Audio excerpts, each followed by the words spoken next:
Boa tarde, gente. Meu nome é Letícia. Eu sou residente de pediatria do João Paulo II. Vou apresentar um caso clínico que foi conduzido por mim e pela doutora Josiele, que foi minha preceptora. Então, introdução do caso, né? Era um adolescente com um quadro hiperagudo de febre, exantema nos membros inferiores e cefaleia. Diante desse quadro, né? Voltar um pouquinho para ler, pensar. O que vocês pensam de diagnóstico? Qual que poderia ser? Vocês podem entrar nesse site, Slido, e digitar caso Letícia ou pelo QR Code para responder as perguntas, tá, gente? Então, pensem lá qual que poderia ser o diagnóstico e responde no site, por favor. Depois, se alguém puder me falar se deu certo. Ótimo. Já temos uma resposta.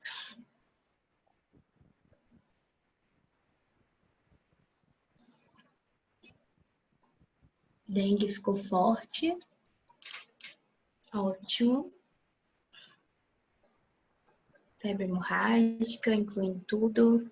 Zika. Sarampo. Mais alguém? 7 pessoas. Leptospirose ganhou força. Mais alguma coisa? Erisipela.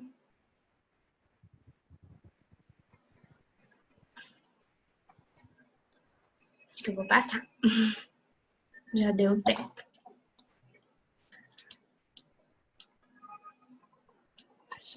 Não vi o que mudou agora. A escarlatina, alguém pensou? Câncer. Covid. Sempre bom. Tá bom, vou passar então, gente. Obrigada pela interação, quem interagiu. Então, o que a gente pensa, né, diante do quadro dele? Poderia pensar em sarampo, rubéola, mononucleose like, as arboviroses, incluindo a febre amarela, né, a zika, chikungunya, dengue, síndrome inflamatória multissistêmica, escarlatina, micoplasma, rickettsia, leptospirose, sífilis, alguma farmacodermia, o eritema multiforme, púrpura de Renotion-Lyne, toxoplasmose, Kawasaki e lúpus. Então, vamos ver como que era o quadro, né? Era um adolescente do sexo masculino, de 11 anos, com peso de 31 quilos, e ele era procedente de Capim Branco, Minas Gerais. A queixa principal era de uma febre persistente e cefaleia. O quadro tinha iniciado um dia antes, com exantema não pruriginoso nos membros inferiores, febre, que a mãe relatava ser persistente, uma febre alta de 39 graus, com picos a cada 6 horas, acompanhado de uma cefaleia holocraniana de forte intensidade e mialgia nos membros inferiores. No dia seguinte, o exantema evoluiu com progressão para membros superiores e face, e ele iniciou com hiporexia também. De história patológica pregressa. Ele tinha uma asma intermitente bem controlada, não tinha nenhuma outra comorbidade, não fazia uso de medicação, não tinha alergia medicamentosa. De história epidemiológica, a mãe relatou uma picada de carrapato uma semana antes do quadro. Ele morava em zona urbana, mas alguns lotes vizinhos tinham fazenda, criação de bovinos e não tinha contato suspeito com Covid. A vacinação dele era atualizada. De história familiar, ele tinha uma mãe asmática, o pai e a irmã eram rígidos. No exame físico, ele estava em bom estado geral, estava hidratado, corado, anictérico, cianótico, afebril no momento do exame, tinha linfonodos palpáveis em cadeia cervical posterior, mas pequenos, de meio centímetro, eram móveis e fibroelásticos. Horoscopia era sem alterações. Ele tinha uma hiperemia conjuntival bilateral, sem secreção purulenta, sem demais alterações. E o exantema era um exantema maculopapular, não palpável, estava confluente no terço distal dos membros inferiores, na raiz das coxas. e nádegas. Era um exantema mais inicial. Tinha um exantema papular mais discreto nos braços, punhos e na região malar bilateral. Não tinha petequia, sufusão, a prova do laço era negativa. Aqui estão as fotos de como que era o exantema. Aqui à esquerda é a região de braço, punho, com exantema mais discreto, papular.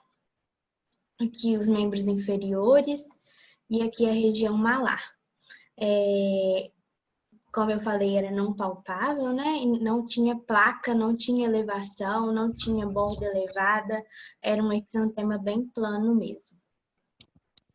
O restante do exame físico dele era normal, o sistema nervoso ele não tinha sinal meningeo, sinal focal, aparelho respiratório sem alteração, sem esforço, saturando 98%, uma frequência de 18%. O cardiovascular, ele não tinha sopro, os pulsos eram cheios, simétricos, PA boa de 92/60 e frequência cardíaca de 110. O abdômen estava normotenso, indolor, não tinha nenhuma massa ou visceromegalia. As articulações eram livres, sem limitação, sem edema. Então, diante do restante do quadro dele, a gente já consegue excluir algumas causas. Bárbara, eu tô me ouvindo, tá acontecendo alguma coisa?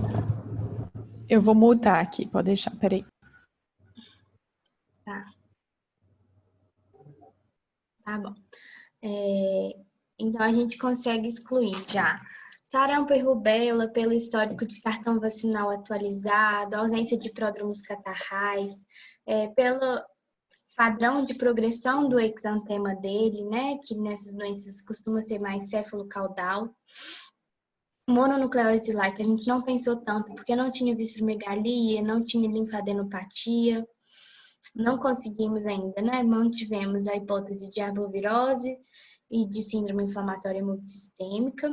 Escarlatina a gente excluiu, porque não tinha amidalite, não tinha alteração na língua, o exantema não tinha aquele aspecto em lixa, não tinha sinal de pastia, filatove, micoplasma porque não tinha nenhum sinal respiratório, o micoplasma pode estar associado também a lesões de Steven Johnson, mas ele não tinha essas lesões mais características.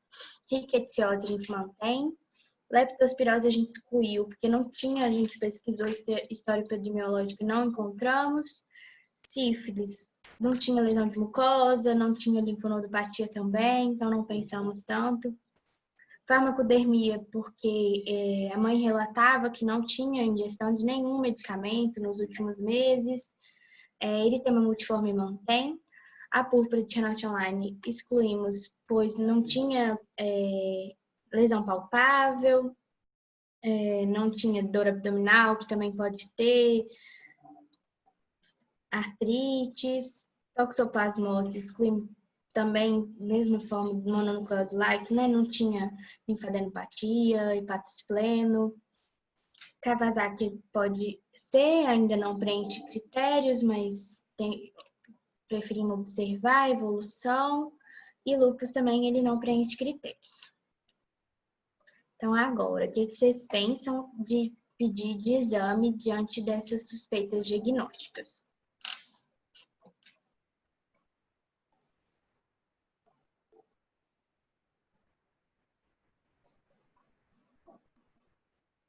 Agora é para pedir exame.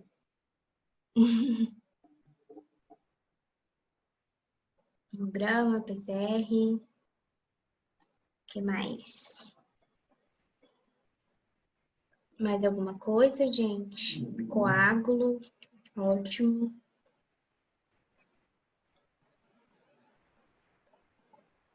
Sorologia para COVID, íons, função hepática, CK.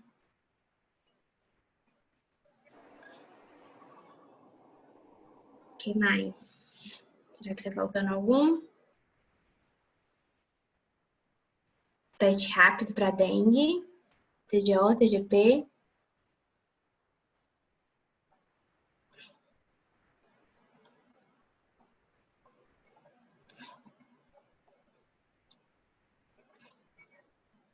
Acho que é isso, né? Temos 8 pessoas interagindo, igual da última pergunta. Culturas,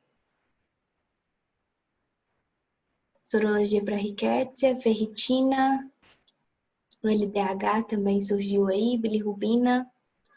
Boa, já pediram muitas coisas, né? Então, vou passar, tá? Então, a investigação inicial foi com hemograma, PCR, TGO e TGP, coagulograma, CPK e função renal. No hemograma, ele tinha um hematócrito elevado para a idade dele, o valor de referência seria de 38%, então ele tem uma elevação maior que 10% do hematócrito, um global de leucócitos normal, sem alteração, né, no diferencial, plaqueta de 182.000, PCR discretamente elevado, 48, TGO e TGP normais, uma alteração de coagulograma, uma atividade protombrina de 54%. CPK é muito discretinho o aumento, nem consideramos alterado, e ureia e creatinina normais. Então, agora, o que a gente tem de lista de problemas para o paciente? É um paciente com febre, cefaleia, mialgia em membros inferiores e hiporexia de sintomas. No exame físico dele, a gente encontra de alterado um exantema maculopapular e hiperemia conjuntival. De exames laboratoriais alterados, a gente teve um aumento discreto do PCR, aumento do hematócrito e alteração do coagulograma. História social e epidemiológica relevante. Ele tinha picada de carrapato, contato com carrapato há uma semana e não tinha contato suspeito de Covid-19. História familiar relevante. Nada digno de nota. E de história pregressa relevante, uma asma intermitente bem controlada e vacinação atualizada. Então, vamos fazer a síntese do caso. Quem é o paciente? É um adolescente de 11 anos, sexo masculino. De história pregressa relevante, uma asma intermitente bem controlada. Sumário dos sintomas primários: febre, cefaleia, mialgia em membros inferiores e hiporexia. E o resumo dos achados objetivos dele: é um exantema agudo, maculopapular, não pruriginoso, começou em membros inferiores, depois progredindo para face e membros superiores. Hiperemia conjuntival, alteração de coagulograma e aumento discreto de hematócrito e PCR, o que ele tinha de alterado nos exames iniciais. Então, agora, depois a gente organizar, né, o caso do paciente, fazer essa síntese, o que vocês conseguem pensar de diagnóstico, principais diagnósticos?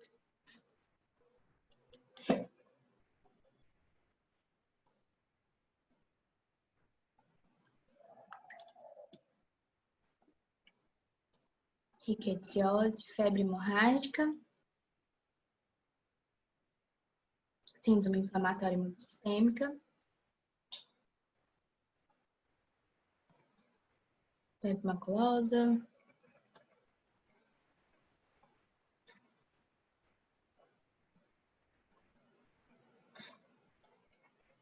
mais alguma coisa? Dengue.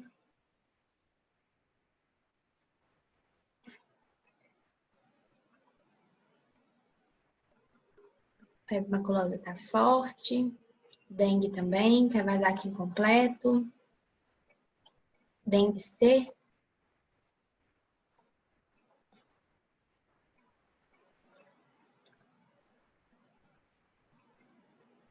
Pensando mais em dengue e febre maculosa, né?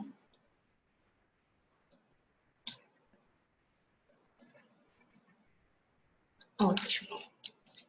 Acho que eu vou passar então. Foi exatamente isso que a gente pensou, né? De hipóteses principais para os nossos diagnósticos. Febre maculosa, dengue e síndrome inflamatória multissistêmica. Aqui a gente já não estava mais pensando tanto em Kawasaki, porque, de acordo com a evolução do quadro mesmo, ele não preencheu critérios, né? A gente também descartou o eritema multiforme pela evolução do exantema também, não formou lesões em alvos, não acometeu extremidades, mucosas. Então, a gente descartou também o eritema multiforme nesse momento. Então, agora vamos ver sobre os scripts das doenças que a gente pensou de diagnósticos diferenciais, né? A febre maculosa. Os dados mais atuais que eu achei para colocar de probabilidade pré-teste para a gente foram 41 casos confirmados em Minas Gerais em 2017, de acordo com dados do Sinam. Minas Gerais é um dos estados mais acometidos, se eu não me engano, o segundo mais acometido. A febre maculosa tem maior concentração nas regiões sudeste e sul. Então, a gente vive, né, em uma região com incidência alta. O pico de incidência é de agosto a outubro, esse caso é de setembro mesmo. E um fator de risco seria a exposição a áreas com matagal, contato com carrapato que o paciente apresenta, né? Como que é o início e a progressão dessa doença? Ela tem um período de incubação de 2 a 14 dias após a inoculação da bactéria pelo carrapato. Uma média de 7 dias após a picada pode começar os sintomas. Os sinais iniciais, eles são muito pouco específicos, então pode passar despercebido, podem não pensar em febre maculosa num primeiro momento, porque os primeiros sintomas costumam ser uma febre alta, súbita, cefaleia de forte intensidade, calafrios, dor abdominal é muito frequente na faixa etária pediátrica, mialgia, artralgia, e hiperemia conjuntival pode aparecer. O exantema costuma acontecer no segundo ou terceiro dia de febre. Ele acontece em 80 a 90% dos casos. E se ele estiver ausente, pode significar maior probabilidade de gravidade. Ele é maculopapular, não pruriginoso e normalmente inicia em tornozelos e punhos e depois vai generalizando. Envolve mão, envolve pé e pode, inclusive, evoluir com complicação de necrose de extremidade. A febre maculosa, se ela não for tratada até o 5º dia, pode evoluir de forma grave, acometendo o sistema nervoso central, fazendo essas necroses de extremidades, acometendo sistema respiratório, renal. Então, tem diversas complicações. A dengue. A probabilidade pré-teste que eu encontrei também mais atual foi de uma incidência acumulada em Minas Gerais em setembro de 2020 de 7,6% a cada 100 mil habitantes. O pico de incidência dela é de fevereiro a maio, então não entra, né, no mês que a gente estava, mas a gente vive uma região endêmica. Então, independente do momento que está, da estação, mesmo estando em tempo seco, né, que a gente sabe que a dengue acontece mais em momentos de chuva, né, a gente tem que pensar em qualquer momento por ser uma região endêmica mesmo. O período de incubação da dengue pode ser de 3 a 14 dias, mas com uma média de 4 a 7. A fase febril dura 3 a 7 dias, que é a fase inicial da doença, com febre alta, cefaleias, vômitos, dor abdominal também é importante na faixa etária pediátrica, né? Mialgia, artralgia. E o exantema da dengue é macular, normalmente. Ele acontece em mais ou menos metade dos casos. Acontece 2 a 5 dias após o início da febre. E ele costuma começar em tórax, abdômen, acomete face e depois pode generalizar. O exantema da dengue costuma ser pruriginoso. A duração da febre costuma ser de 3 a 7 dias e a fase crítica é até 48 horas após a defervescência, que acontece maior risco de perda de líquido por terceiro espaço e acomete com complicações, né? A curva térmica da dengue pode ser bifásica, então, depois que surge o exantema, pode vir a febre de novo, febre melhorar e depois com o exantema a temperatura voltar a elevar. E é isso, a dengue. E agora a síndrome inflamatória multissistêmica. A probabilidade pré-teste dela foi uma incidência estimada de 2 a cada 100 mil, mas, diante desse contexto, a gente não podia deixar de pensar nela, né? Tudo muito incerto ainda sobre essa doença, mas o que os estudos viram foi uma faixa etária de maior cometimento de 5 a 14 anos, então escolares e adolescentes, né? Inclui a faixa etária do nosso paciente, que tinha 11 anos. Viram fator de risco de obesidade e asma. O nosso paciente tinha asma, então poderia ser um fator de risco dele, né? Início e duração e progressão dessa doença ainda é incerto, mas sabe-se que assim, pode evoluir de maneira muito rápida para choque e pode ser que seja uma complicação tardia do contato com o SARS-CoV, né? Muitos pacientes que foram acometidos nos estudos tinham a sorologia positiva ou mesmo o PCR positivo, então acredito que seja mesmo essa complicação tardia do contato com o SARS-CoV. De sinais e sintomas, pode ter uma febre maior ou igual a 3 dias, que é um dos critérios que eu vou mostrar para vocês, conjuntivite bilateral, exantema, coagulopatia. Sintomas gastrointestinais foram muito comuns nos estudos e alterações mucocutâneas. Manifestações respiratórias são raras nessa síndrome inflamatória. Como eu falei, a diarreia e a dor abdominal são prevalentes, né? Inclusive podendo assim, ser confundido com apendicite. E pode evoluir com complicações bem graves, o choque, principalmente cardiogênico, disfunção múltipla de órgãos. Aqui estão os critérios da síndrome inflamatória multissistêmica.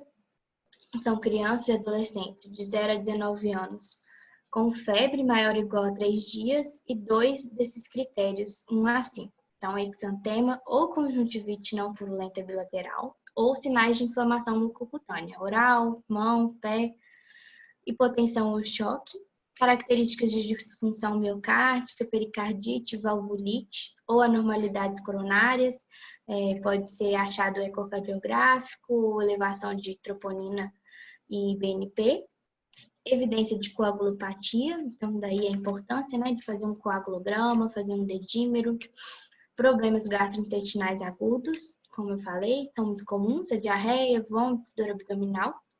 E além desses critérios, né, ter 2 desses critérios, obrigatoriamente tem que ter marcadores elevados de inflamação, então tem que pedir VHS, PCR, procalcitonina. Nenhuma outra inflamação microbiana, sepse, alguma síndrome de choque estafilocócico, estreptocócico como causa, né, do quadro do paciente. E ter evidência de COVID-19, ou teste sorológico ou PCR, ou ter tido um contato com o paciente suspeito. Então, contar agora como que foi a evolução do nosso caso, né?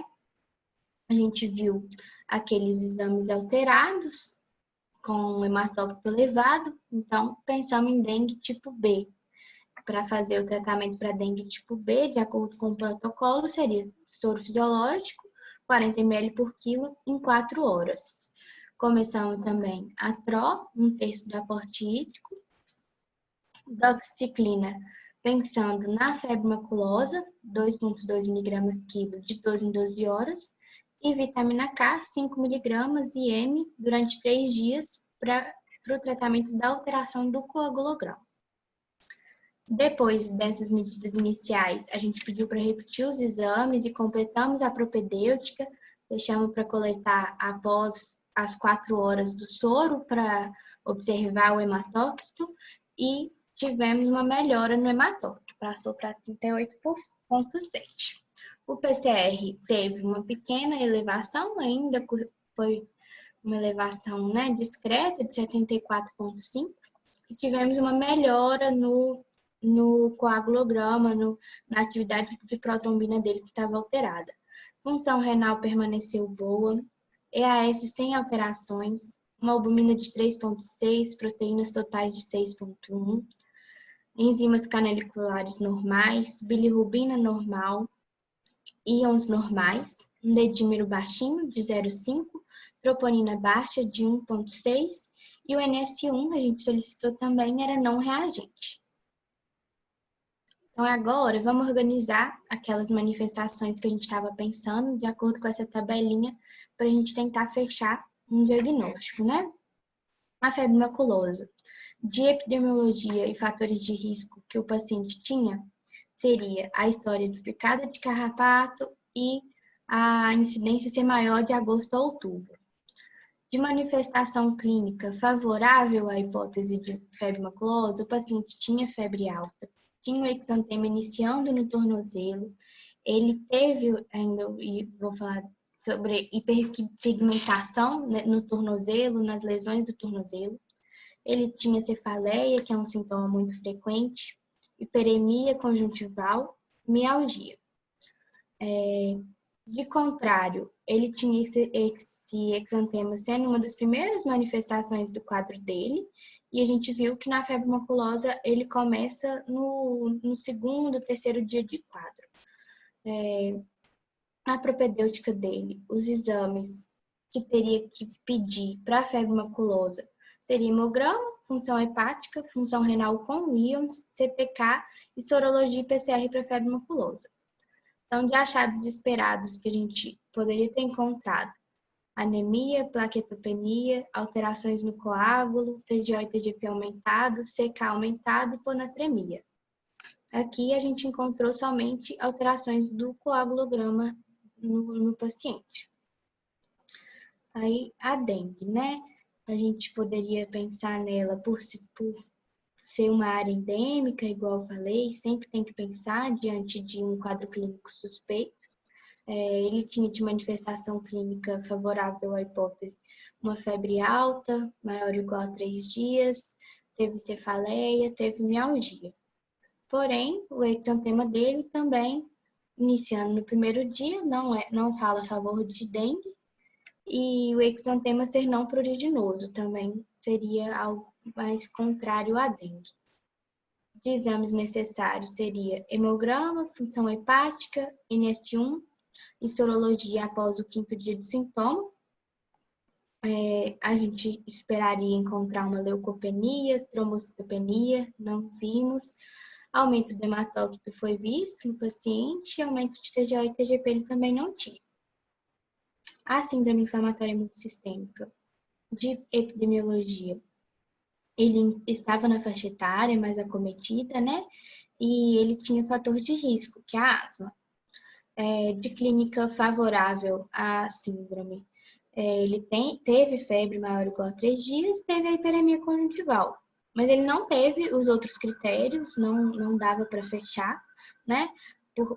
Contrário à hipótese, foi a evolução do quadro dele mesmo, foi uma evolução favorável, ele não tinha os sintomas gastrointestinais, que são muito comuns, ele não teve hipotensão, não evoluiu para choque.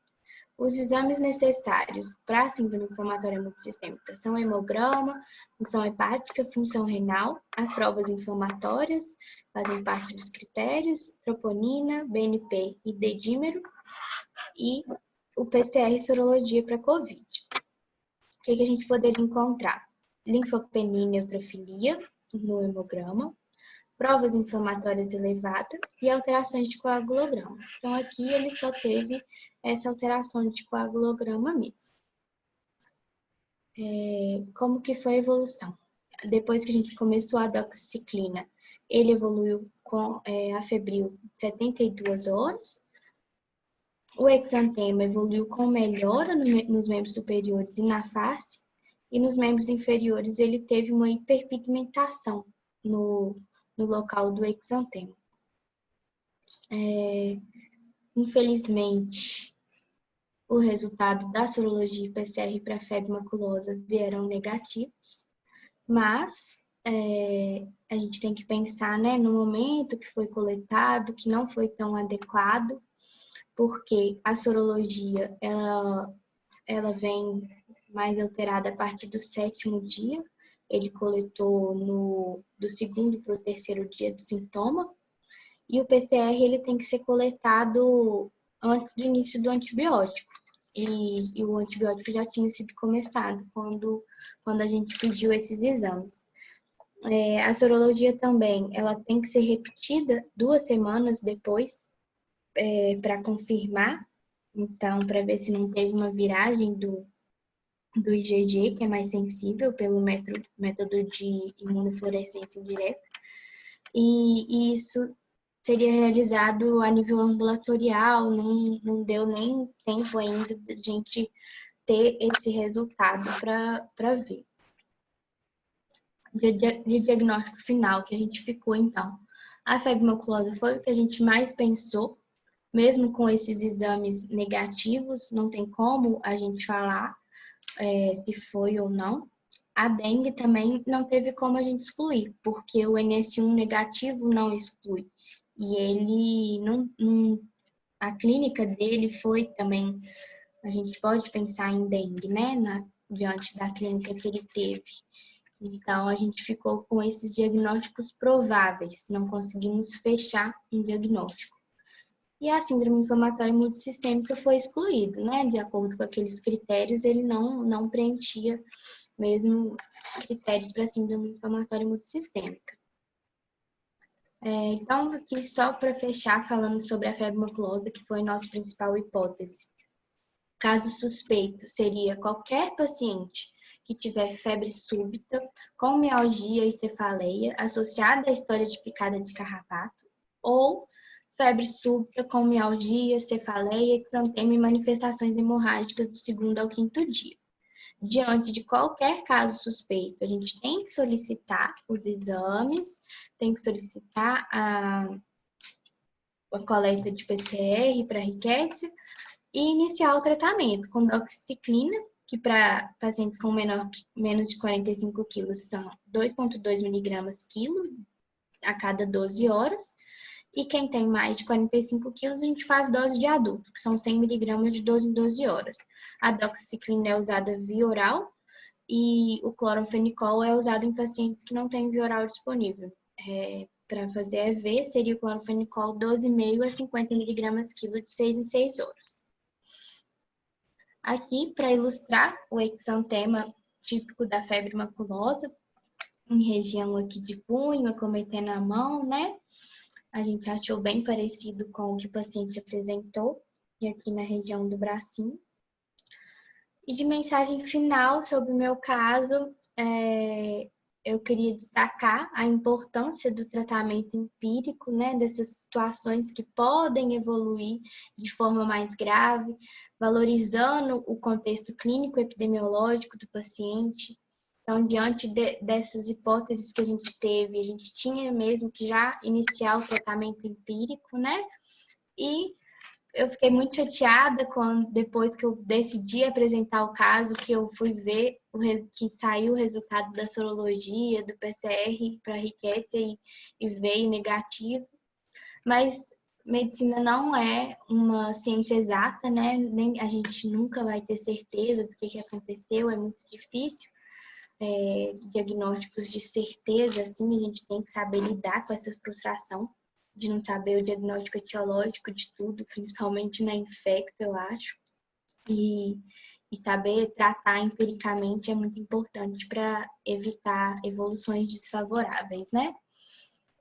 É isso, muito obrigada. Queria agradecer a Josi por ter me ajudado a conduzir o caso, por todo o ensinamento.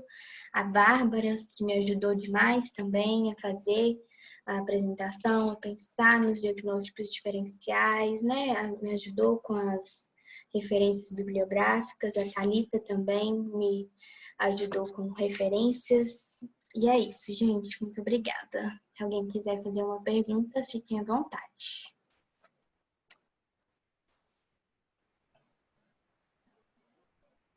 Tem alguém aí? Agora que eu vi. Responderam em um lugar errado aqui também. Hemocultura, a gente pediu também. Hemocultura veio negativa. Pronto. Ai, que Oi. pena.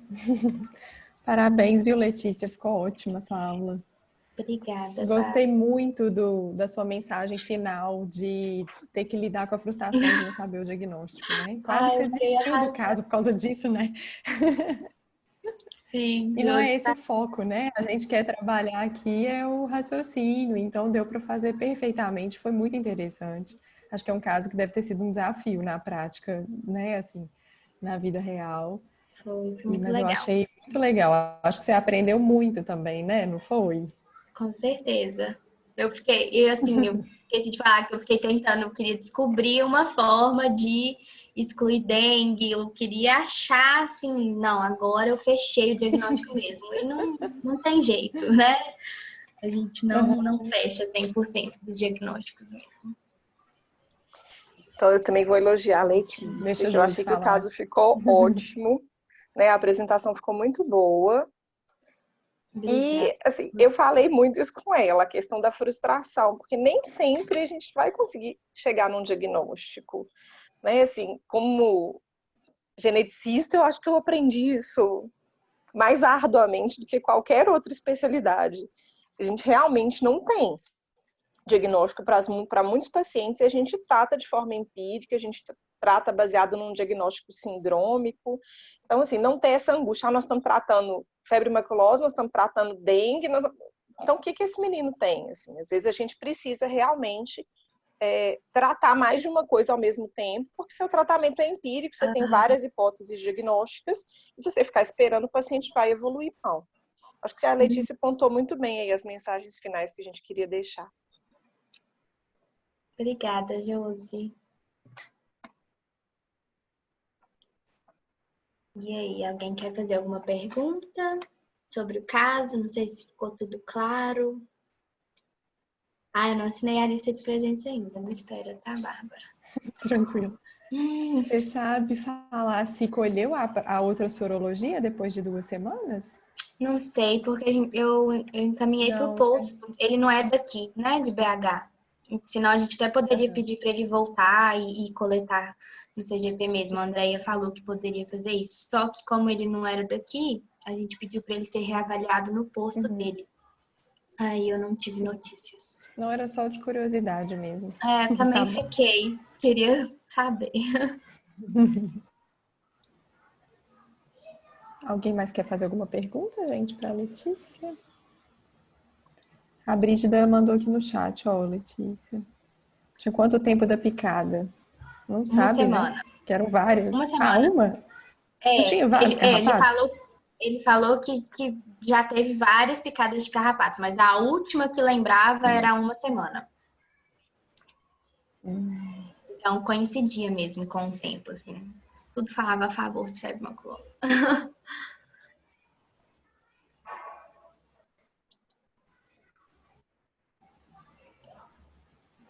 Então tá, né? Acho que podemos encerrar. Tá joia. Beleza. Obrigada, viu, Letícia? Parabéns pelo Muito caso. obrigada.